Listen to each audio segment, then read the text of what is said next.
The guys from Spun, the Supernatural Paranormal Unexplained Network, are doing a paranormal investigation at the Clock Tower in Warmley, Bristol, on the bank holiday Sunday of the 5th of May. Tickets are just £20 per person, and I will be there too. Depending on her shifts, so may Bella. So if you want to join us, contact the guys at Spun via their website, www.spun.org.uk. There's only a few places left, so be quick. Do it today. We look forward to meeting you. Hello and welcome to another episode of the Weird, Wacky and Wonderful Stories podcast with your hosts, Shelley and Bella.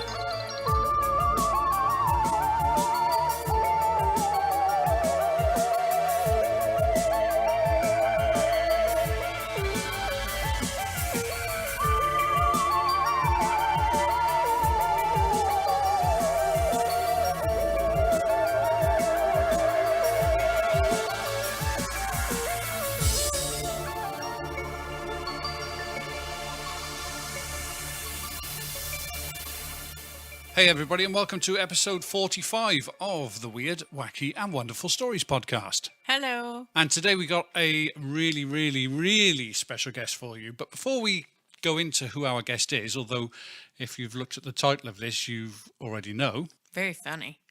We want to first of all say thank you to Bill Blair.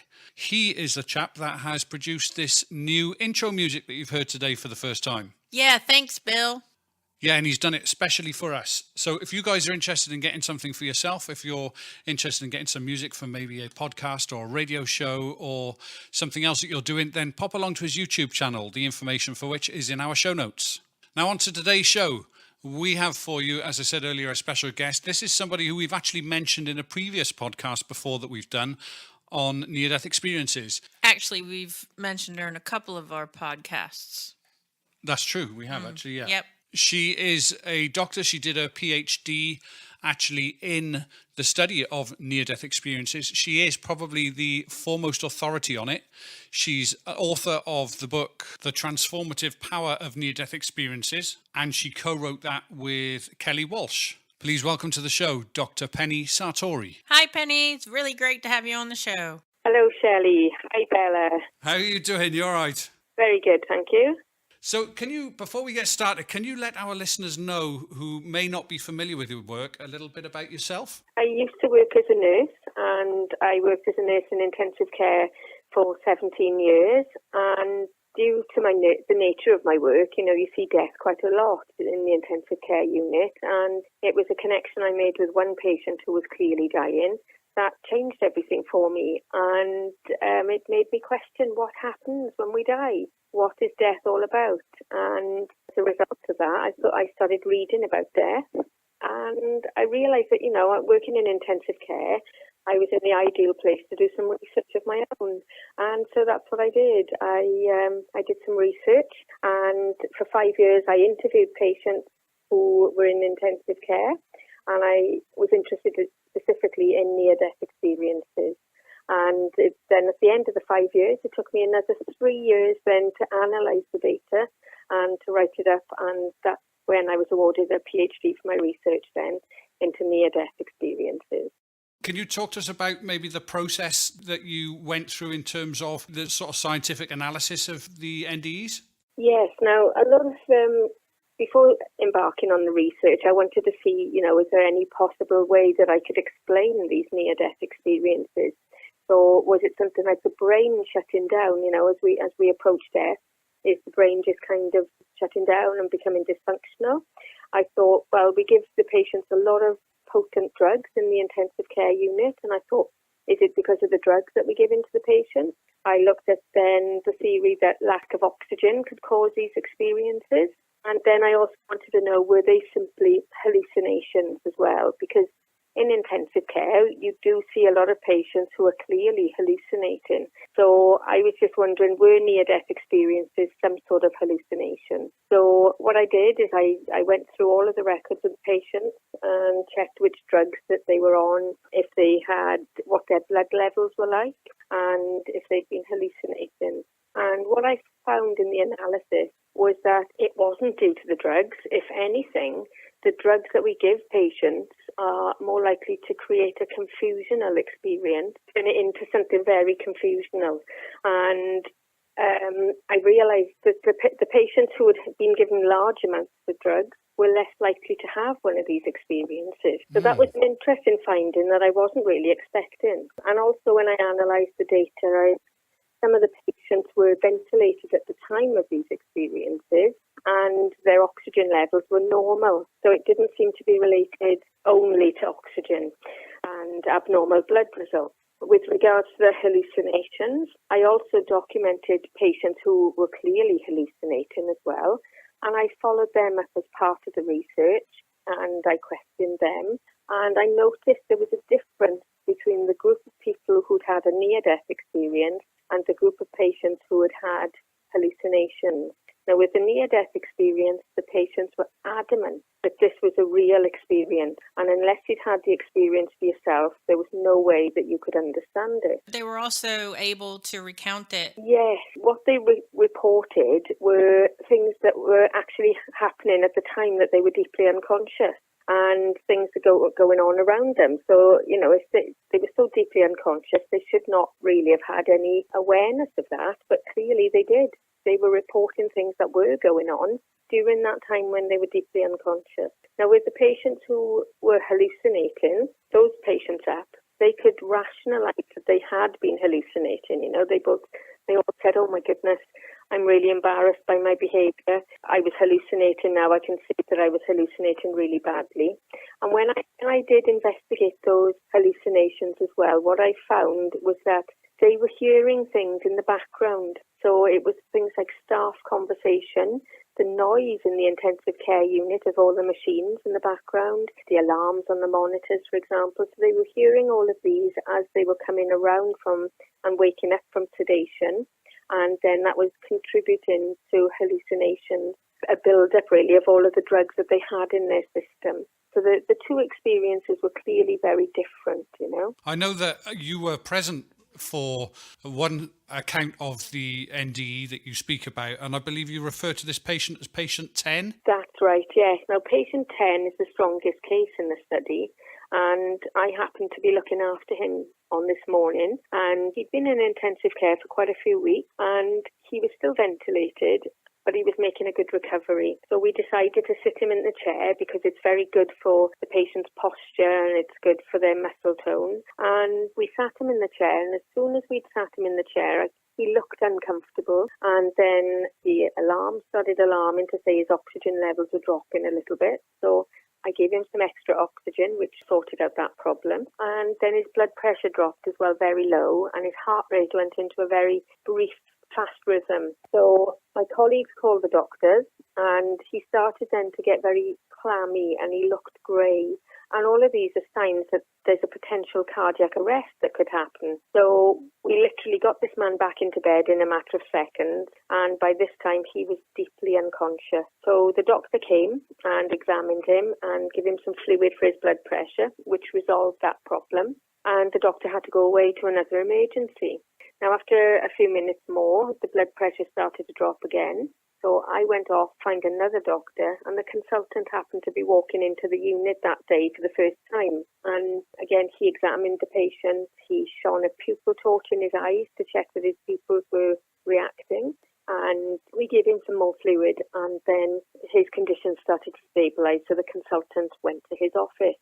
And after about half an hour, he started to flicker his eyelids, and he was moving his arms and his legs a little bit. And these are signs that he was regaining neurological function. So it was about 4 hours later, and this man regained full consciousness as the ward round happened to be going to his bedside. And he was trying to communicate something to them. He was very excited about something, spelled out, "I died and I watched it all from above." And so the doctor actually took this quite seriously, and he actually documented it in the patient's notes to say that he had regained consciousness and reported a near-death experience. Is that common, for a doctor to report that in the notes? Is that something that's generally done? Or Well, up until until that point, I'd never seen it recorded in a patient's notes. So it was a good thing, really, because I think, the doctors were aware of my research and recognised this as a valid phenomenon.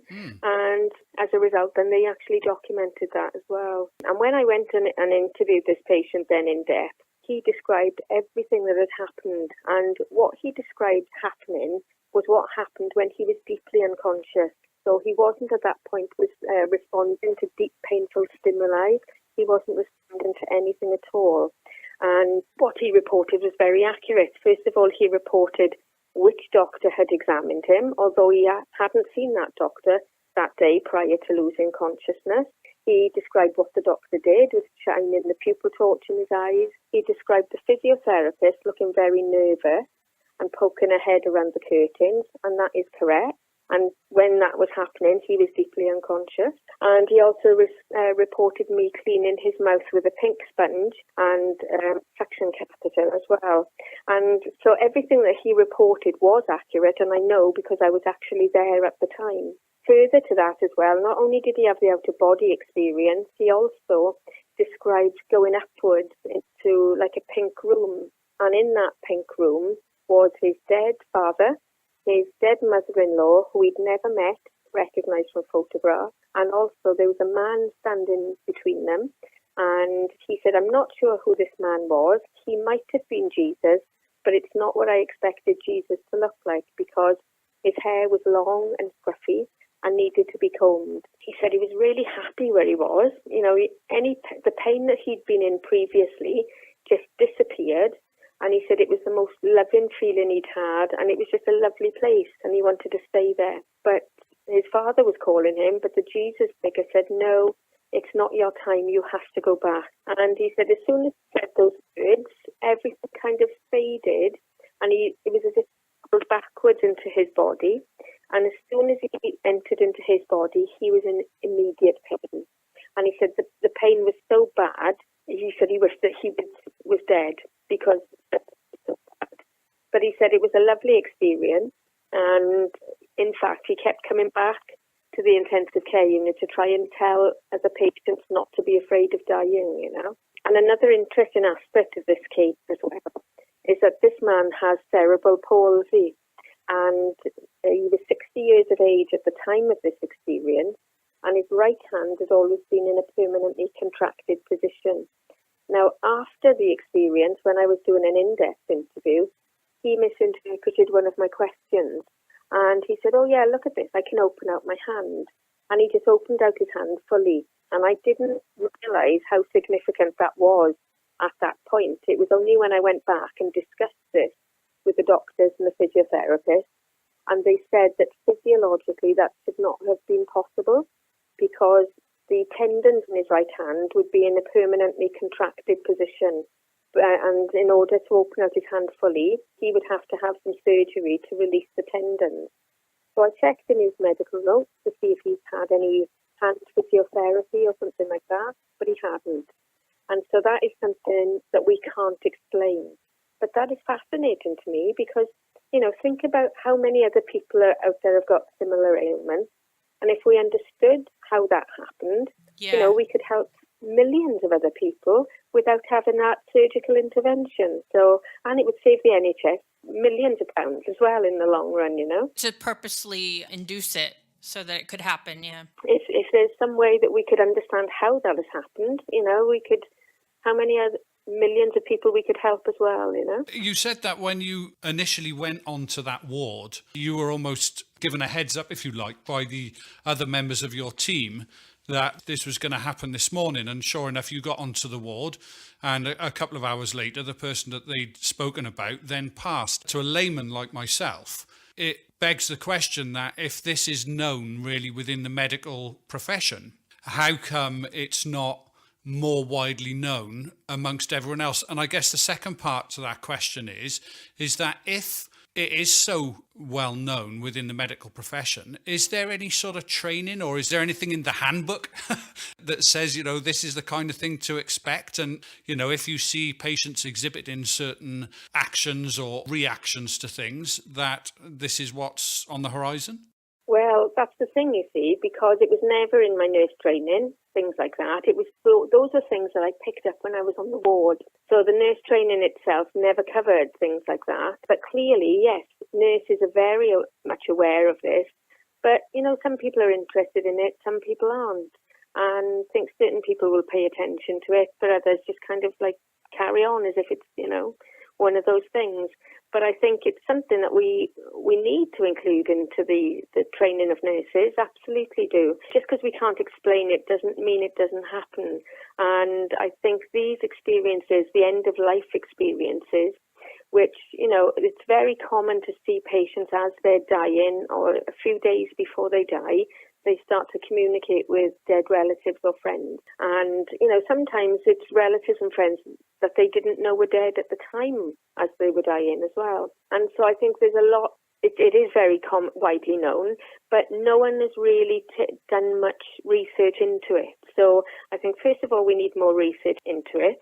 But I think because it's beyond the current scientific, materialistic paradigm, I think we need to expand our science as well. And I think these kind of experiences need to be included because they're very, very important at the end of life. A lot of people might think these patients are just hallucinating, but it's far more than a hallucination. And when they have these experiences, it often results in that very peaceful and calm death as well.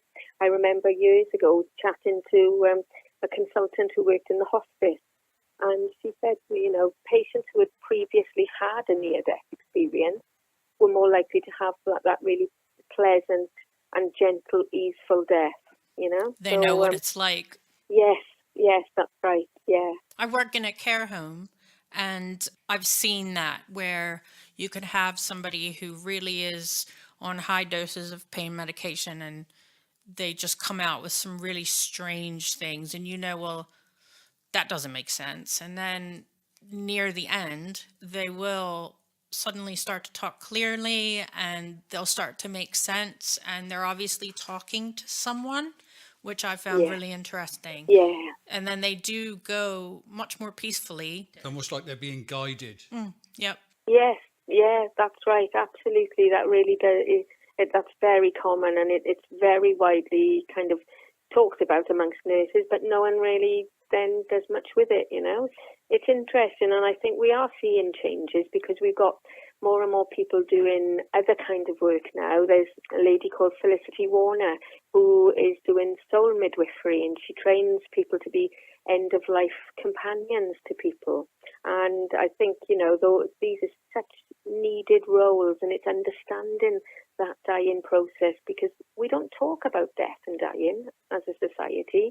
It's something that we always brush under the carpet, or, we just, it's one of those taboo subjects. But I think, when you start to think about death and learn about death, that's really when I started to learn about life. And it's really enhanced my life and the way I live my life, And when I started my research, a lot of my friends and family just thought I was really morbid, but it's really empowered me as well, It's just given me that different attitude towards life. And I think dying people have such a lot to teach us all. And I think, it's important to take notice of them as well. Yeah, something we're all going to face one day, isn't it? It is, yeah, that's right. We're going to be looking at some of the instances that you talk about in your book, The Transforming Power of Near-Death Experiences, and it was written by yourself and Kelly Walsh. That's right. And I know that Kelly had her own experience. I know that in chapter 1 of the book, actually, Kelly described her own NDE experience, and she believed that she was healed in some degree by gods and angels. Do you want to speak a little bit about Kelly's situation, about her experiences? Yeah, now Kelly's interest, very, very interesting. It was really quite synchronistic how we actually connected anyway. Emailed me in May 2014, and my book, The Wisdom of Near-Death Experiences, had been serialised in a national newspaper earlier on that year, in February, or the end of January. And I'd received thousands of emails, and I'd been replying to them, but it was a full-time job to respond to them. And I was heavily pregnant when Kelly had contacted me, and I'd made the conscious decision to not do my emails but just to focus on my birth. And when Kelly contacted me, it was just a very brief email. I felt intuitively that I needed to connect to her. So I did, I responded, and we had a Skype chat. And I was really fascinated by what she'd said about her near-death experience. It had happened during a time when she was unconscious because she had taken an overdose and she tried to commit suicide. Her life had got that bad that she felt she had no other option. And she took this overdose and she ended up on a psychiatric ward. And it was while she was on the psychiatric ward that she had this experience where she felt that she had kind of, as she closed her eyes, she felt that she was traveling very, very fast. And it's almost like part of her life was downloaded as well. And she traveled through what she described as 7 bumps of the universe. And when she got beyond the 7th bump, it was a real struggle to get past these bumps. But when she did get beyond the 7th bump, she felt that she was just enveloped in this deep, deep unconditional love that she'd never felt before in her life. And it's really difficult for her to put it into words. And it's in more, she describes it in more detail in the book. But as a result of that experience, when she woke up the following morning on the ward, she felt fine. She felt that she'd been healed, and that depression that had contributed to her overdose had completely lifted, and she felt totally transformed. Over the months, as a result of her experience, she then made big progress, and she decided then that she was going to set up a charity. She created a cartoon figure called Positivity Princess, and she has created like a little cartoon of Positivity Princess. She created merchandise, and the intent behind everything that she's created is she's put it all into the Love Care Share Foundation, which is a big charity she's set up, and she wants to put all the proceeds to go to children around the world. And in fact, all the proceeds from that book are going to that charity to fulfill Kelly's mission of what she feels that she's on a mission to create this charity and go and help children around the world. And, you know, Kelly's got such a business mind that she could have made millions and millions of pounds for herself, but she doesn't want it for herself. It's all for this charity. And, you know, she's not the only one, because so many people are transformed by these experiences. And it's not kind of just so much the experience, it's what they go on and do afterwards as well. And that's what interests me. I want to know how are these experiences so powerful and so motivating that it changes people's lives in such a way that the whole of their life has changed, and it's not about them anymore. It's about doing good in the world. So, you know, I think there's a lot that these people can teach us as well, you know. Do the experiences that you've researched tend to cross religious and cultural boundaries? They do, yes. So they're experienced in all kind of cultures and religions, but they're experienced slightly differently according to the culture. So, for example, people in India, instead of having a life review, they tend to meet a man with a book of deeds, often called Chitragupta. And this man has this book of deeds which has got everything that they've done in their life. And depending on what is in that book determines the next stage of their experience. So that is very similar to the life review that people have over in the West. Also, as well, people in India are more likely to see Yama, the god of the dead, whereas in the West, they're more likely to see images of Jesus or Mary or things like that. I wonder, does whatever this higher power, does that higher power sort of make itself look in such a way that, you know, whoever they're visiting would understand and relate to? Yes, I think. Yeah, you're right. I think it does, because they're all brought up in with different images and things like that. And it's how they recognize them, really. They recognize them in this way. So it could be the same underlying kind of experience, but it's interpreted according to the culture. So like Carl Jung's theory of archetypes and the collective unconscious, it's as if people are tuning in to this collective unconscious, and then those images become meaningful according to their cultural filter then. One of the major problems in this world are the differences between religion and how people cope and don't really accept people of other religions. And it's been the cause of most of the major wars in the world. And it would be interesting to think that should this ever be proved to the degree that we can say without a doubt that there is only one higher power, if you like, but that higher power takes on different roles, if you like, or different personas to appeal to different people. If we were able to one day definitively say, yes, there's only one higher power and it's been proved, whether that would actually help mankind in such a way that it would stop some of these religions. But I guess I'm answering my own question now because, you know, we're all people and yet there's still people that segregate each other based on color and everything else. So I guess that even if we proved that it was one entity, I'm sure people would still find something else to have a problem with. There will be always people who will say, I don't believe it, no matter what. Yeah, yes, that's right, exactly. There will be. But the interesting thing as well is that the similarities in these experiences, when they kind of take back the kind of individual kind of experience, if you look at what they all say is that we're all interconnected. They realize that we're all part of one great whole. And that's something that can unite the world, you know. And the underlying message of the near-death experience is one of peace, and it's basically the golden rule, which is do unto others as you would wish to have done to yourself. Yeah. And you know that's at the heart of all of the wisdom traditions of the religions. So there is that unifying aspect as well.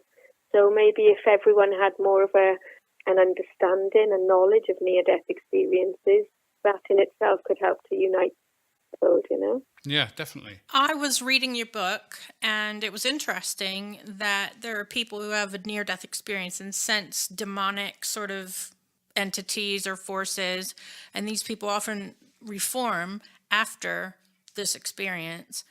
Do you have an example of someone, you know, or an incident that you can talk about where that happened? Yeah, there's these experiences are much more difficult to research because there's almost some stigma involved with them, you know, because first of all, people are hesitant to report them because they think, well, I didn't have a pleasant experience. Well, there must be something wrong with me.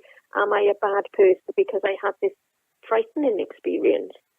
And then some people are just too terrified to think about their experience. And even just recalling it can really have that big impact on them. And it can really send them back into some form of trauma as well. It's almost like they get some post-traumatic stress as a result of the experience. So one of the examples I can think of is one of the patients in my study. She'd had a cardiac arrest. And when she lost consciousness, she found herself on a lake and she could see a lady in a rowing boat and she had a straw hat on her head and she didn't recognize. But she knew that she had to keep away from her. Then she said all of a sudden there were these colours and they were spinning. It's almost like a Catherine wheel firework. And it was spinning very violently. And she said, and then I could feel the heat. And she said, and then I could see the flames of hell. And as soon as she started to recall that part of the experience, she became very tearful and she became really distressed and she started crying. She said, I can't think of this. And she became so distressed that I had to terminate the interview. And when I went back to see her about 2 days later, she said, oh, please, I can't talk about this anymore. And so that was one lady I came across in my research, and I just feel that it's so important that we understand these so that we can support these patients as well psychologically because they are traumatized by the experience. Also as well, I remember when I was a student nurse, we had a patient who was dying, and every time we went past their bed, she would try and call us and try and pull us into bed with her, and she was terrified. And she was saying, please don't let me die. Don't let me die. I've died before. And it was horrible. Oh, geez. Yeah, we didn't understand this. And it was only when I was talking, the staff nurse actually was talking with the family. And she said, you know, we can't understand with your mum because she is frightened. Can you think of anything? Because she's told us she's died before. And they said, yes, she did have a cardiac arrest 5 years ago. Now, I'm thinking now, with hindsight, this lady probably had one of these distressing near-death experiences, which left her terrified at the end of her life.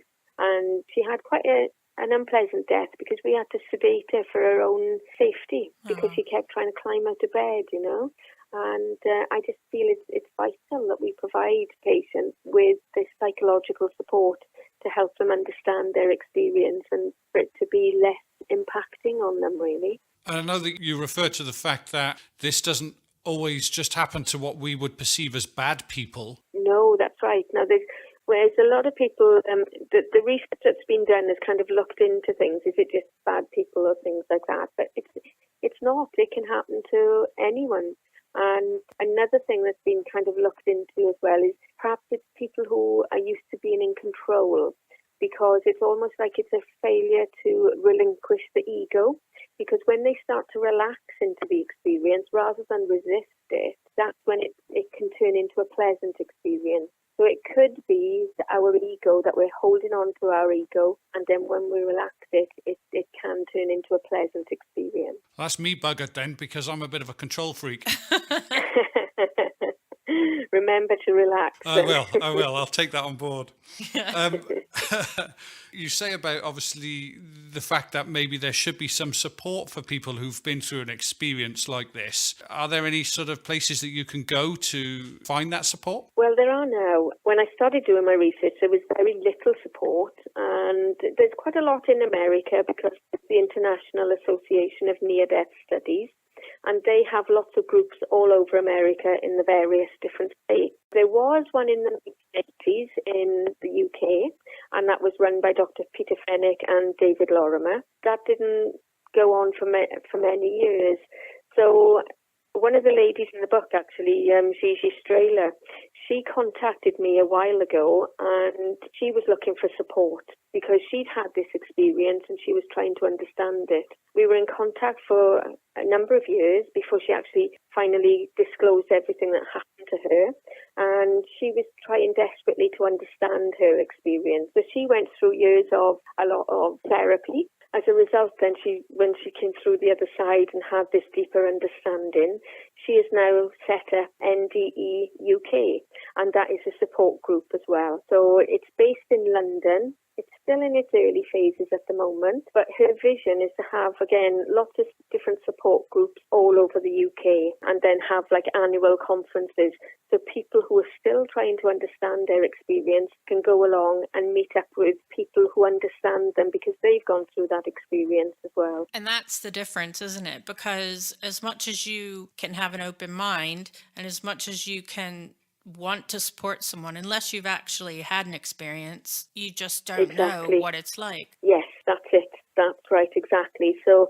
it's great what Gigi is doing because it's then building that strength. And there's also Ray as well, is another guy involved, and he again is doing great work as well. So it's really, really important that we have these networks, really, because for years and years and years these experiences have just been dismissed, and so many people, it takes a lot of courage to share their experience, and so many people have actually built up that courage and gone to speak about it, and they've been laughed at, and their experience has been totally dismissed, and that in itself has resulted in them not going any further and not telling anyone else about it, and they hold it within, and for years and years they can hold that within, but they have this yearning of understanding what it was that happened to them.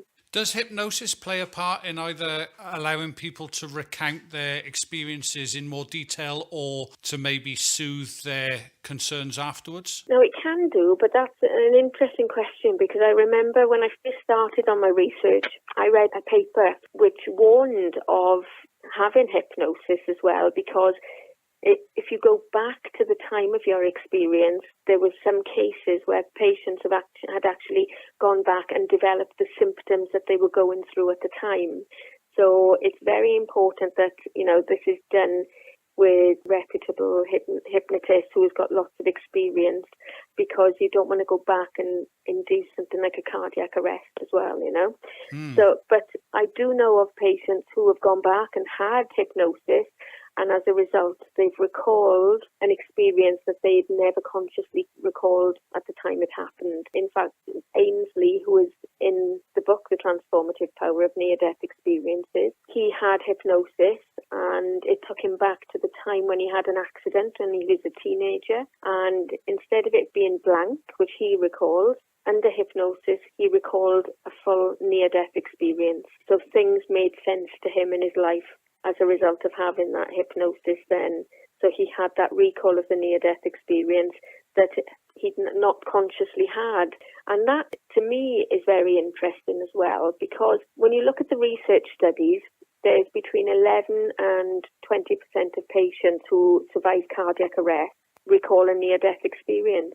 So then what about the other, 80-odd% of patients who don't report the near-death experience? Is it because they just don't have that conscious recall of it? And it would be interesting if we could, regress or do hypnosis on all patients who recover from a cardiac arrest to see if they are able to recover memories of an experience as well, So it would be similar to a dream, for instance. Then I have trouble sometimes remembering my dreams. Other times I can remember them, without a problem. So I've started actually recording myself at night. And other than finding out the fact that I snore horribly, I found that I'm hearing things that maybe I'm saying in my sleep that is then helping me recall a dream that I had. So could it be a similar sort of process whereby it's that, as you said, the power of recall that is maybe affected and not the fact that the person didn't have a near-death experience? Yeah, that's right, exactly. I think it is. It could be that people just simply can't recall the near-death experience. So, and then that raises another question. So how is it that 20% of people recall things, but the other 80% don't? So, when you start doing research in this field, it just raises so many more questions, And Yeah. you do have to be careful as well, because it doesn't take much to be able to call yourself a hypnotist, and you could do damage to somebody. There may be a reason as well why they don't remember.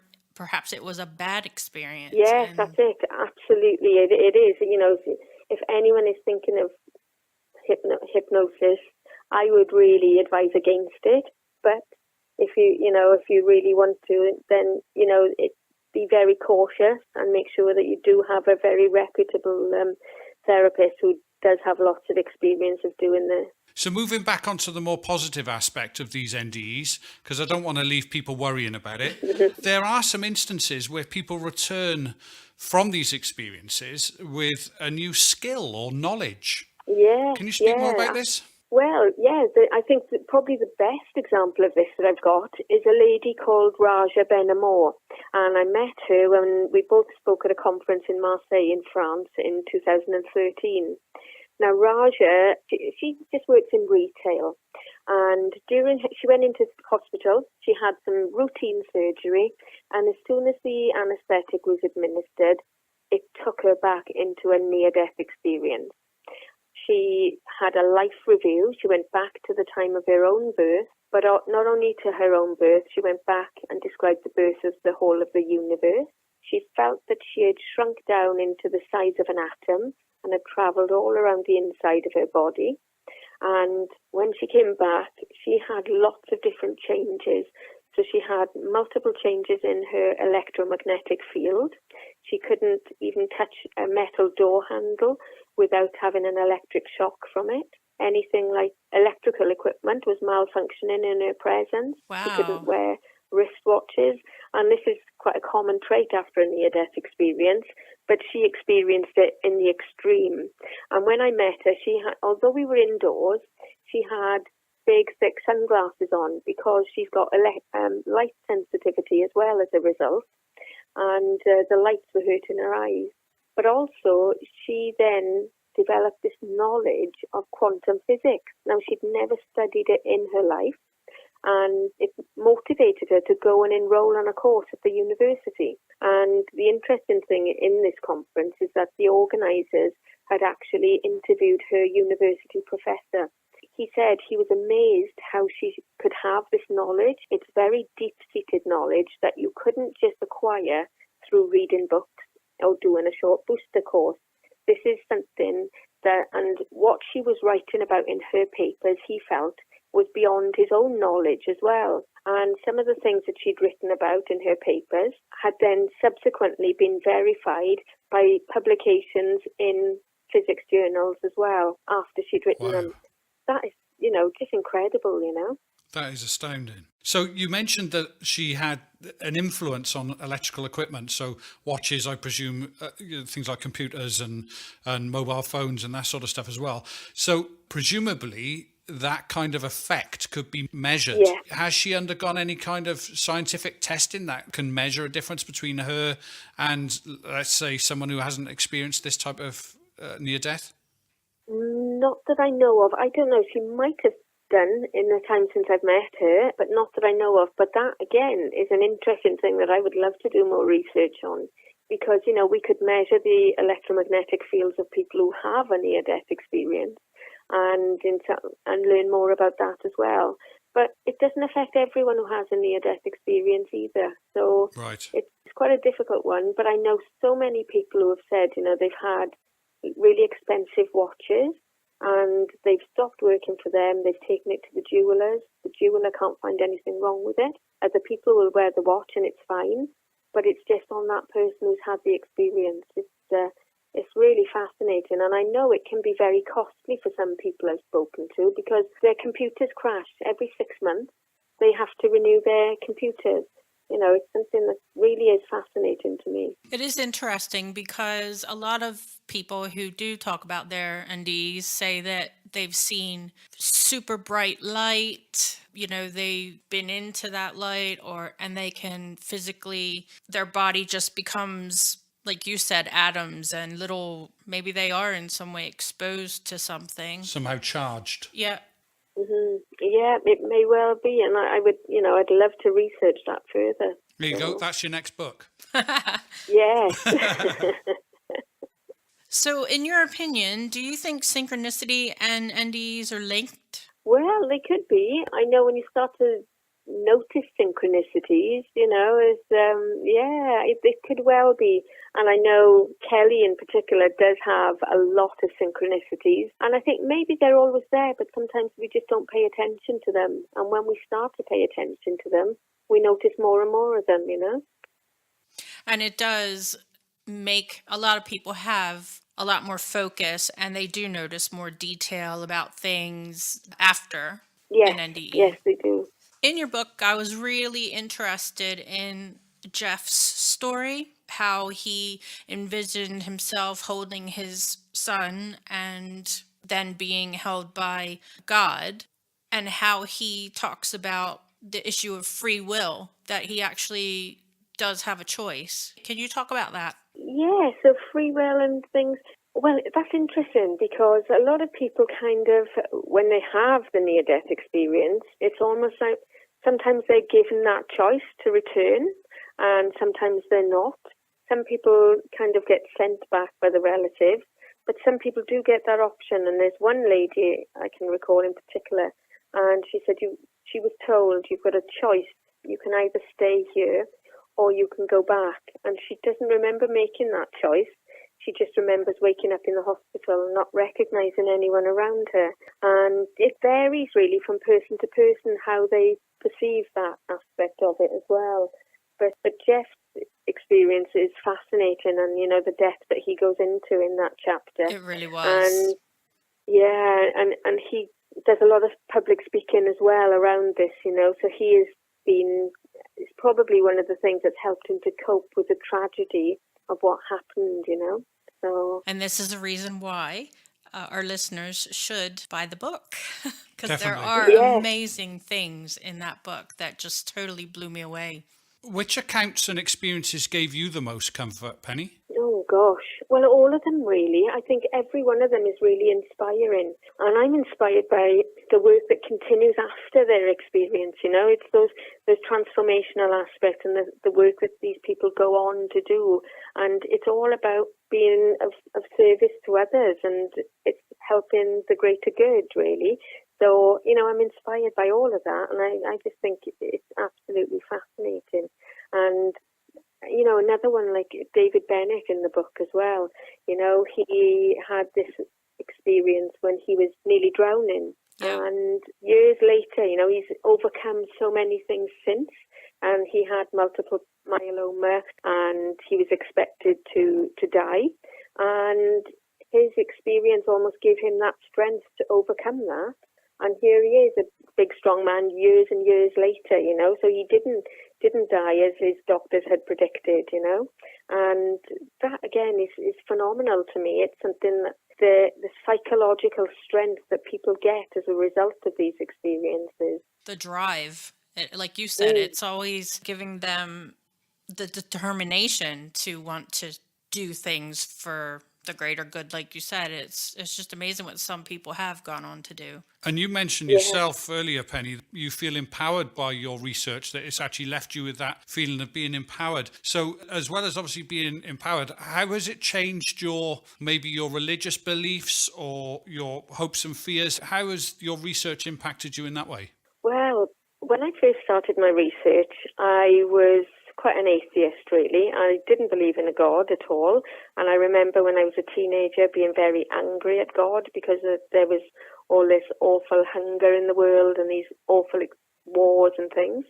And then as I started reading more around my research, I started to have more of an open mind. And then certainly doing my research has convinced me, really. It's this higher power that I can't explain. I don't know what it is. You can't quantify it, but it's like it's present in my life all the time, and it's I don't know. It feels very guiding anyway. So there's that aspect, but it's also as well made me live my life differently as well. Before I used to be quite I'd go shopping, spend all my money on music CDs and clothes and things like that, and I was very materialistic. But now that just doesn't interest me at all. It's simple things that don't cost money that interest me the most now, and being out in nature and things like that. And sometimes, we're so busy working long hours and striving for material wealth that we're really missing out on true wealth, which doesn't cost anything. It's what we are. It's life. It's the gift of our life as well. So I think, it's made me appreciate my life and appreciate what I have. And, a lot of people who have a near-death experience, they live each moment, live for the moment. And they describe it as feelings of love, just that they can't explain, that is what they sense when they do have their NDEs. And maybe that's the problem. Right. There aren't a lot of people that just love, are there? It's just... Yeah, that's it. It's about this unconditional love and just being of love, really, giving that love out to others. Well, I got to say that I really admire you, Penny, for the work that you've done and the research that you've done. And I think that findings that are obviously delivered through your book are definitely a lesson for us all. And what I like about what you're putting across as well is that you're not doing it, and I don't mean any disrespect to anyone else when I say this, but you're not doing it in a sort of new agey sort of style where everything's sort of woo-woo and all that sort of stuff. You're approaching it as an academic, which obviously you are, as someone whose basis is in science. And I think you're bringing a very important and valid message to us all. So I just want to let you know from our point of view that we really appreciate the work that you've done and the book that you've written and your previous books as well. Are you continuing your research in any way? Yes, I am. At the moment, it's very difficult to get funding for this kind of work, and it's very difficult to get it accepted as well within institutions. What I'm doing currently is I'm developing some online courses because I know I get a lot of emails from all over the world, and what I'm going to develop is online courses so people will have access, and I can do online seminars. And then people can sign up and watch things online then, I'll be there. So that's my next plan. So it's finding the time to actually do it. So hopefully by the end of the year, I should have at least one course up and running. And then as part of the course, I would do then like live events in different parts of the UK and all over the world, really. Well, definitely keep us abreast of that, because that's certainly something that we'll push for you this end as well. We'll let our listeners know about it. And yeah, definitely consider us a friend in terms of helping you push this, because as I said, it's something that we believe in and we believe as a benefit for mankind, I think, as a whole. Oh, thank you very much. So just lastly, where can people learn a little bit more about you, and where can they get hold of your books? Yeah, I've got a website, which is www.drpennysartori.com. My books are available from all bookshops and online as well. Excellent. Okay, and we'll put a link to that in the show notes so that people can click on that and find you easily as well. Lovely, thank you. Doctor, we really, really do appreciate you spending the time with us. Thank you once again. It really has been a joy, not only reading your book, but also getting the opportunity to speak to you. And it's lovely to hear. You. It's lovely to hear a Welsh accent across the airwaves as well. I don't have a Welsh accent. That's all right. You'll get one day. We'll make sure of it. Don't worry about it. Anyway, thank you very much again. It's been lovely speaking to you. Oh, thank you. It's been a pleasure. She's really a nice woman. She is, and she's from Wales as well, that's why she's a nice woman, you see. If she come from anywhere else in the world, then she'd just probably be just like a normal person. But because she's Welsh, just like me, it just seeps out. Right. Okay. So I am going to do some research now and see if I can't find out if there's a serial killer that comes from Wales, just so I can say, oh, but they're a nice person because they come from Wales. But there's always exceptions to the rule. There's a lot of food for thought, actually, what we discussed today, isn't there? There is, yes. And I read the whole entire book, and it really is something to think about. So, and when you're reading it, there are certain parts of it where you're just blown away by some of the things that people say. Yeah, I think overall, the takeaway from that book was that it's quite a positive experience, isn't it? These near-death experiences. I know there's the odd one, which is bad. Worried me a little bit, but that she said that it was often people who have control issues, because that is definitely me. So I'm going to have a shit. If I have ever a near-death experience, it's going to be a shit when I know it. Probably. Anyway, guys, thank you very much for listening. As always, don't forget you can go to our website now, www.weirdwackywonderful.co.uk. We also have a new email address, which is mail@weirdwackywonderful.co.uk. You can listen to all of our shows on our website. You can also get in touch with us should you wish to do so with a story or a guest suggestion. There's also some information there on each of our shows and links to all of the people that we meet along the way as well. Yeah, definitely check it out, because a lot of work went into it. Yeah, tell me about it. A lot of sleepless nights. And there's still work going on to it. It's still going to get better as we go. I slept okay. I know, that's because I was doing the website. All right, okay. Bitch. Oh, nice. You won't be doing it for long. Take it easy, guys, and don't forget to stay Weird, wacky, and wonderful.